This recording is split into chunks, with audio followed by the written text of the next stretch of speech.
তো গরমের হাত থেকে বাঁচতে হলে আমাদের কিন্তু শুধু এসিতে থাকলেই চলবে না, তার জন্যে কিন্তু আমাদের পেটের দিকটাও খেয়াল দিতে হবে, শরীরের দিকটাও অবশ্যই খেয়াল রাখতে হবে।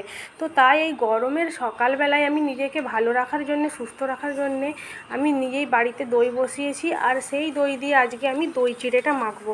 তো দই চিড়ে নিয়েছি, পাতলা চিড়ে, অবশ্যই পাতলা চিড়ে নিয়েছি, একটু খানিকটা কলাও কুচিয়ে নিয়েছি, বাতাসা নিয়ে নিচ্ছি, আর তার সাথে দই দিয়ে ভালোভাবে মেখে খেয়ে নেব। কেননা বাতাসা নিয়েছি, কারণ আমার বাতাসাটাই ভালো লাগে, আমি চিনিটা খাই না, চিনিটা খেলে ওটা অ্যাসিডিটি করে। লাল বাতাসা নিয়েছি, সাদা বাতাসাটাও খাই না, লাল বাতাসাই খাই।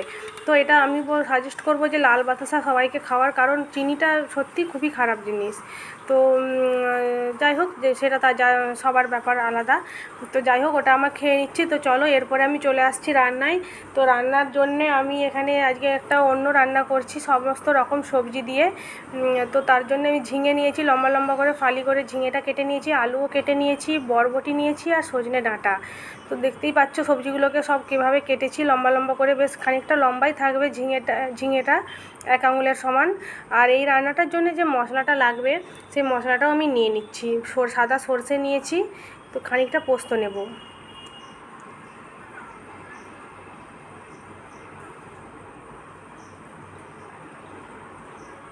সর্ষের থেকে কিন্তু পোস্তর পরিমাণটা একটু বেশি হবে, দেখতেই পাচ্ছ আমি সর্ষেটা যে পরিমাণে দিয়েছি তার থেকে একটু বেশি পরিমাণে পোস্ত দিয়েছি।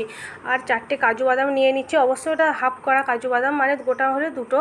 আর 3টে কাঁচা লঙ্কা দিয়েছি, আর একটু কালো জিরে, এটাকে পেস্ট করব। আমি এই প্রথম কিন্তু কালো জিরে পেস্ট করে রান্না করছি, এর আগে আমি কোনো রান্নায় কালো জিরে ফোড়ন দিয়েছি কিন্তু পেস্ট করে করিনি, এই প্রথমেই মশলা পেস্ট করব। তো যাই হোক, বড়িটাও ভেজে নিয়েছি, এরপরে আমি একেবারে ফোড়ন দিয়ে দিচ্ছি।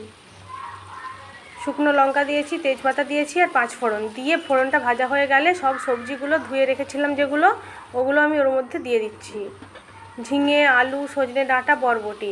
বেগুনটা পরে দেবো, বেগুনটা একসাথে দিইনি, কারণ বেগুনটা গলে গেলে খেতে ভালো লাগবে না, তাই বেগুনটা আমি পরেই দিচ্ছি। আর একটা গোটা কাঁচা লঙ্কা, যেহেতু 2টো কাঁচা লঙ্কা ওখানে পেস্ট করেছি, তাই বেশি ঝাল যাতে না হয় একটা গোটা কাঁচা লঙ্কা পরে দিয়েছি। আর এদিকে যে মশলাটা আমি পেস্ট করেছিলাম দেখতেই পাচ্ছ, সেই মশলাটাও দিয়ে দিলাম। রান্নাটা কিন্তু সত্যিই খুব টেস্ট হয়েছিল, আমি ভাবিনি যে কালো জিরে পেস্ট করে রান্না করলে এত সুন্দর টেস্ট হয়। তো এরপরে মশলাটা জায়গাটা ধুয়ে আমি খানিকটা জল দিয়ে দিয়েছি, আর এদিকে আমি গরম জল কিন্তু ব্যবহার করছি অবশ্যই, যাতে ঠান্ডা জল দিলে আমার মনে হয় কি তেতো হয়ে যাওয়ার সম্ভাবনা থাকে, কারণ পোস্ত আছে, আবার কালো জিরে আছে, সর্ষে আছে, আবার কালো জিরে আছে, তাই তেতো হয়ে যাওয়ার সম্ভাবনা থাকে। তাই গরম জলটা দিলে সঙ্গে সঙ্গে ওটা ফুটে উঠবে, তো তেতো হয়ে যাওয়ার ভাব থাকবে না। আর সামান্য পরিমাণে নুন দিয়ে, আমি কিন্তু হলুদ ব্যবহার করিনি, নুন দিয়ে টেস্ট করে নিয়ে জলটা দিয়ে দিয়েছি, আর ঢাকনা চাপাও দিয়ে দিয়েছি। কিছুক্ষণ পর আমি খুলে দেখাচ্ছি, এই দেখো আলুগুলো কিন্তু ভালোভাবে সেদ্ধ হয়ে গেছে। আমি কিন্তু হলুদ বা গুঁড়ো লঙ্কা কিচ্ছু ব্যবহার করিনি, আর অবশ্যই রান্নাটা আমি সর্ষের তেলে করেছি। আর রান্নাটা হয়েও এসেছে, বেশিক্ষণ লাগেওনি ফুটতে।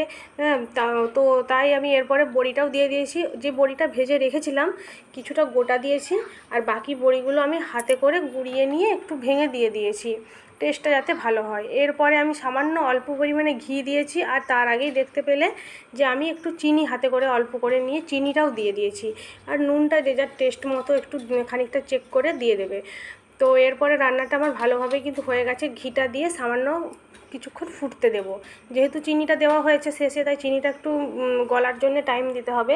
তো একটুখানি আর একটু কিছুক্ষণ ফুটে যাওয়ার পরে আমি এই যে ভাজা মশলাটা করে রেখেছিলাম ওপর থেকে ওটা দিয়ে দিচ্ছি। আমি কিন্তু শুক্তোতেও এই ভাজা মশলাটা ব্যবহার করি, তেমন কিছুই না, গোটা জিরে আর শুকনো লঙ্কা আর একটু কালো সর্ষেকে শুকনো কড়াতে ভেজে নিয়ে ব্যাস পেস্ট করে নিয়েছি, মানে মিক্সিতে গুঁড়ো করে নিয়েছি। তো এরপরে ভাজা মশলাটা দেওয়ার পরে কিন্তু ফুটতে দেওয়া যাবে না, ওটাকে সঙ্গে সঙ্গে নামিয়ে নিতে হবে। দরকার পড়লে গ্যাসটা অফ করে দিয়েই ভাজা মশলাটা দেওয়া যেতে পারে, না হলে কি হয়, ভাজা মশলার যে সেন্ট থাকে একটা, ওই সেন্টটা উবে যায়। তো রান্নাটা আমার হয়ে গেছে, এরপরে রান্নাটা আমি এই জায়গাটার মধ্যে ঢেলে নামিয়ে দিচ্ছি। দেখতেও যেমন সুন্দর হয়েছে, খেতেও কিন্তু খুবই সুন্দর হয়েছে। আমি চাইবো আপনারা সবাই কিন্তু একবার হলেও ট্রাই করবেন। আর এটা যদি গরম গরম ভাতের সাথে খান, উফ, তাহলে তো আর মানে কোনো কথাই নেই, জাস্ট জমে যাবে।